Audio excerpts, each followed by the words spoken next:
October, we had Kristin Lyerly as one of our speakers. She couldn't make it because her obligation for her job as a OBGYN doctor, she was in Minnesota, but she Zoomed with us. And I asked her the question, well, are you going to run? And she wouldn't make a commitment at that time. But I'm so happy that she is, and here she is.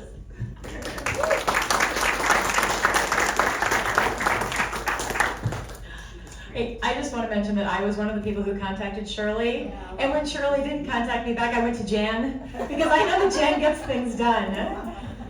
Hey everybody, hello Shawano, how are you tonight? I'm looking at you and I'm like, wow, there are a lot of Democrats in Shawano. Bill, you said it. There are a lot of Democrats in Shawano. We're sometimes afraid to be who we are because of our surroundings, but we don't have to be afraid. Because if ever there was a time for us to talk about the things that we care about, now is that time. So let me tell you a little bit about myself. My name is Kristin Lyerly. I'm an OBGYN doctor. I'm a first-generation college student. I'm the mom of 4 boys. I grew up in Kaukauna. I was born here in the district, and actually my family has been either in the district or just outside of the district for 6 generations. We're dairy farmers, we worked in the paper mills. You know, those are my people. You all are my people. I never thought that I would be doing something like this. I mean, I'm running for Congress. Wow, that's a big deal. Yeah, it is. Yeah. And you're gonna take it. And I'm gonna take it too. Shirley said it. If Shirley said it, it's really gonna happen. I am gonna win it. And here's how I know I am. Because as a doctor, I've been doing a lot of advocacy work my entire career. Women's health is always on the ballot, whether it's payment or access to contraception or abortion. The hard one to talk about. By the way, you don't have to talk about abortion with people. You can talk about freedom to make your own personal healthcare decisions. You don't have to use hard words. You can talk about it on the level where you feel comfortable. So in my career as an advocate, I had the pleasure of gathering so many stories, so many deeply personal stories from people, whether they're pregnancy related or related to menopause or cancer or whatever. Everybody is different. Everybody makes different decisions, and everybody needs the freedom to make their own personal medical choices. And when the Dobbs decision happened, that was devastating. Even for those of us who are past our childbearing. I spent a lot of time childbearing with 4 sons, but I'm out of that now. But you know, you look at young people, you look at families, you look at decisions that people have made in their lifetime, and you recognize that our reproductive health, whether we're men or women, it affects the rest of our lives. And this Dobbs decision, taking this away from us as people and forcing people to do things for political reasons, just doesn't make sense. So after the Dobbs decision, I had already previously run for assembly one time. Bill and I were buddies when we ran for assembly in 2020 together. But it was a very different time then. Because remember what it was like here in 2020? Remember COVID? It was a pandemic that we had. Do you remember that? Yeah. That was really, really hard. And after COVID, we knew that we weren't going to win. We knew our districts were so gerrymandered, but we had to try. But we also knew that we elected Jill Karofsky that session, and she's a liberal Supreme Court justice. And when we elected her, we knew that things were changing in Wisconsin. What Scott Walker did all those years ago, we were sick of it. And we were going to use our voices and our votes to change it. And that was the first thing. Then we got Governor Evers reelected. Then we got Janet Protasewicz on the bench. And suddenly we realized that we were going to get the fair maps that we had been fighting for. And fair maps are all that we need. Because look at you, we're in Shawano. Our people are here. We just need to know that our voices matter. And if ever our voices mattered, it's this year. Yeah. So Bill, I'm so grateful to you for running. And Shirley, I had tears in my eyes when you were talking about your reason. I'm grateful you're doing this. We're all in this together. Yeah. We're all in this together.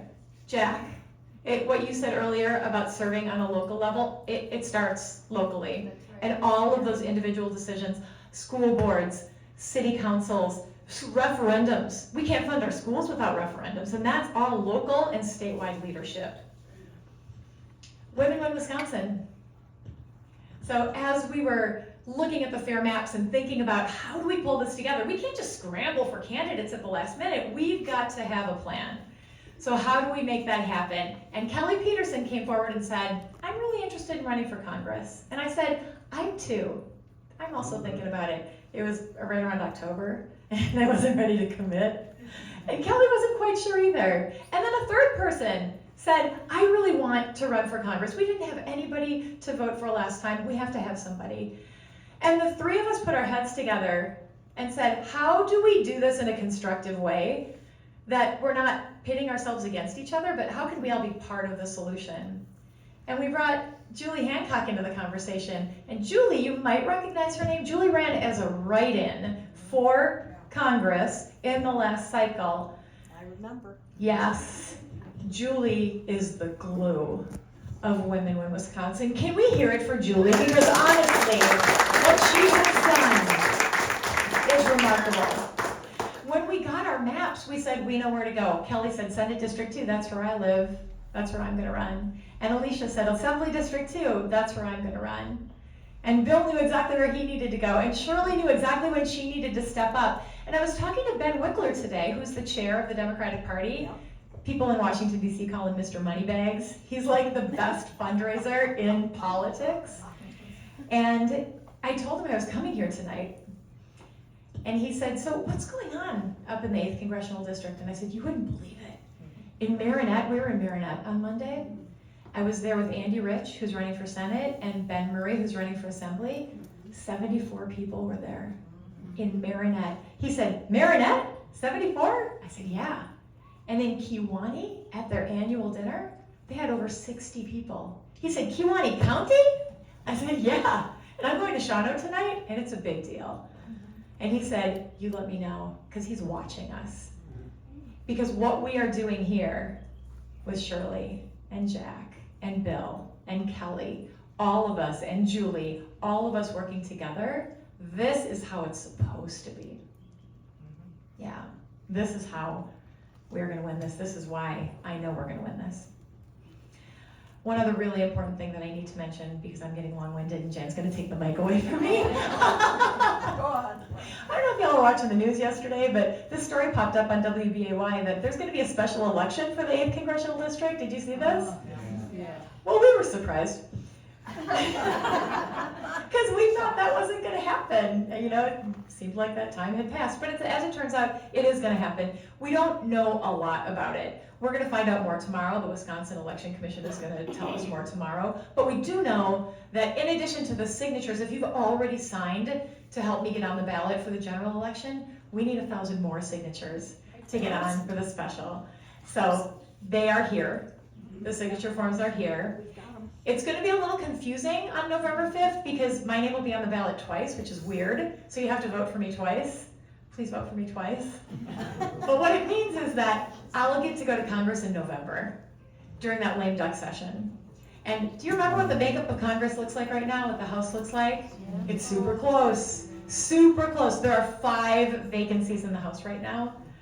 And every Dem victory wins. We could potentially, in that 2 months, have a Democratic president, Democratic Senate, Democratic House, if we win that special. It's possible. Isn't that exciting? So we've got to get the signatures. We have 2 weeks to get 1,000 signatures. It's a heavy lift. But when we went back to all of our friends who are helping us with signatures, they said, yes, just give me the papers, let me go, because people know that this means something. So, however you can, signing the papers, committing to vote, signing up for your absentee ballot, if you have the means, putting a couple bucks in the bucket. Everything helps. Talking to people about my race, Bill's race, Kelly's race. You're coming up again in the spring, in a couple springs. But all of our races matter. So please, let's keep the conversation going. Figure out where you fit in. If you're not sure, talk to us. We'll help you figure it out. And let's do this in November, all right?